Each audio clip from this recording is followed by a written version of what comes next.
When you get to know Joe Biden, he is the most honest, straightforward guy. He's warm. He tells you what he thinks. Vice President Joe Biden has never been one to think twice before speaking his mind. I promise you, the president has a big stick. You cannot go to a 7-Eleven or a Dunkin' Donuts unless you have a slight Indian accent. I'm not joking. I don't like a damn thing about him. No, I'm only kidding. Only kidding. Dennis and I have been friends for 25 years. I think this is a ridiculous exercise. Dennis, the thing I like best about you is your wife. I am absolutely comfortable with the fact that men marrying men, women marrying women, and heterosexual men and women marrying others all are entitled to the same exact rights. According to Politico, Mitt Romney's campaign and the Republican National Committee have spent weeks tracking Biden's every move, hoping for more gaffes that they can use against the president. That news comes as a USA Today Gallup poll out today shows the vice president's favorability rating taking a slightly negative tilt for the first time. 45% of Americans now have an unfavorable view of Joe Biden. 42% have a favorable opinion of him. However, the 3-point difference is well within the 4-point margin of error. Joining us now are Dana Milbank, Washington Post columnist, and Ed Rendell, former Pennsylvania governor and MSNBC political analyst. Governor, you know Joe Biden. You're from the same state. Is he really just a gaffe machine, or is he a genuine asset to the president? Oh, I think, first of all, he's been a genuine asset as vice president. I think his advice and counsel has been important. President put him in charge of stimulus, and Joe did a terrific job managing and implementing the stimulus. It never got the credit it deserves. And as a running mate, I think Joe is a very strong asset, because where the president is the weakest, with white working class, blue-collar Democrats and independents, Joe is the strongest. And the fact that Joe is such a real person, I think, comes through.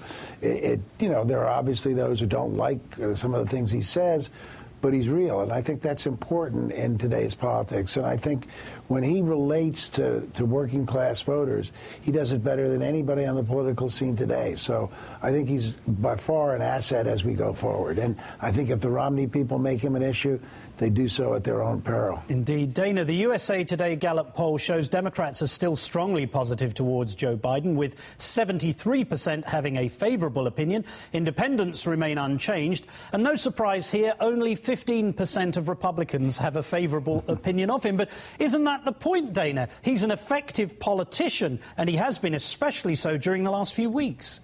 Yeah, Martin, I think the reason the Republicans are going after Joe Biden right now is actually a form of flattery. He has been he has been out there aggressively. He's really been at the sort of the tip of the spear of the re-election campaign. And think about the places he's been going to campaign. It's been western Pennsylvania. It's been southeastern Ohio. It's been rural New Hampshire. And as the governor was just saying, this is where the sorts of places where Obama is weaker and where Biden is stronger, because it's white, blue-collar, somewhat rural. So I think what the Republicans are recognizing is this is having some effect, and they want to push back against this. Now, can you get the guy, going after Biden for gaffes? Well, that's kind of a bit of an old story. And the gaffes that Biden has are sort of, it's the Washington gaffe. It's when you accidentally speak the truth. So this isn't probably going to hurt him a great deal in the eyes of the electorate, of course, except for the Republicans who weren't going to vote for him anyway. Exactly. But to your point, Dana, many of his gaffes have actually been very endearing, haven't they? Right. I mean, often they're funny, like he forgot that the guy he was introducing at a rally was in a wheelchair, and he said, stand up, Chuck.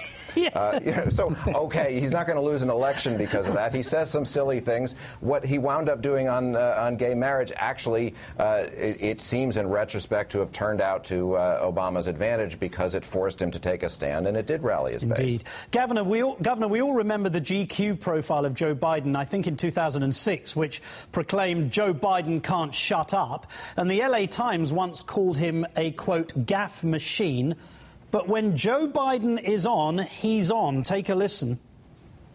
Can you reassure your voters in this country that you would have the discipline you would need on the world stage, Senator? Yes.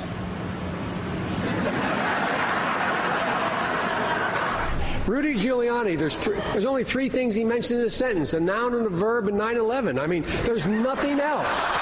My mother and father believed that if my brother or sister wanted to be a millionaire, they could be a millionaire.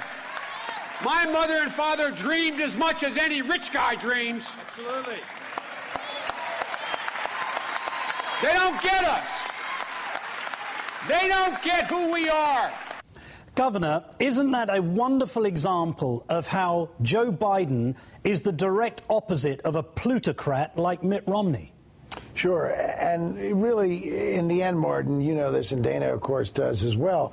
Nobody really votes for vice president. That vice president can only hurt the ticket, not necessarily help it or get it votes.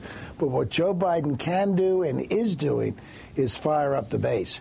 He can get out there, and like the last speech, the last clip you played, he fires up the base. He gets them to turn out. He gets them to rally. He gets them to bang on doors. He really inspires people because he's telling the truth and he's speaking to them. He's the only, I think Joe Biden said, and I believe he is, the poorest of all of the people in the United States Senate. And that resonates. He did come from a working class background. His parents literally, you know, faced poverty. He pulled himself up by his own bootstraps. So he's a great messenger to that segment of the American people who we need to fire up, and we need to understand what the stakes are in this election. So I think Joe Biden's a great asset, and I don't care about those occasional gaffes. I think you said it right. I think they've become sort of endearing. They've become sort of part of Joe, who he is. Dana, isn't the real point here that Joe Biden, as you've said, has particular strengths that appeal to particular areas of the country? And don't you think someone like Mitt Romney probably has a sneaking desire for someone exactly like Joe Biden as his VP? Well, it's not necessarily the people who are supposed to be on his short list right now, but, you know, I mean, there's no accident. But look, he desperately needs someone who's authentic, who doesn't sound like an automaton or a robot or is awkward. He desperately needs someone whose passion and commitment and conviction is genuine and noticeable at a distance of 100 miles. Right. Well, that's why Biden is a powerful antidote, in some ways more powerful an antidote to Romney than Obama himself is, because of the clash of classes there. So, sure, but you know, you think of the people that that Romney is looking for right now. You know, does a Paul Ryan fit the bill? Does a Marco Rubio fit the bill? I don't think you get at the same sort of rural working class backgrounds that Joe Biden does. Now, this is where Romney and Republicans are stronger to begin with, but the idea is they don't want to cede any of that territory to the Democrats, and that's why they're going after Biden right now. Indeed. Dana Milbank of The Washington Post and former governor of Pennsylvania, Ed Rendell, thank you both, gentlemen, for joining us tonight. Thanks, Martin. Have a good night. Thank you, sir. General Colin Powell schools Sean Hannity and takes Governor Romney to foreign policy school, all in one interview. That's coming up.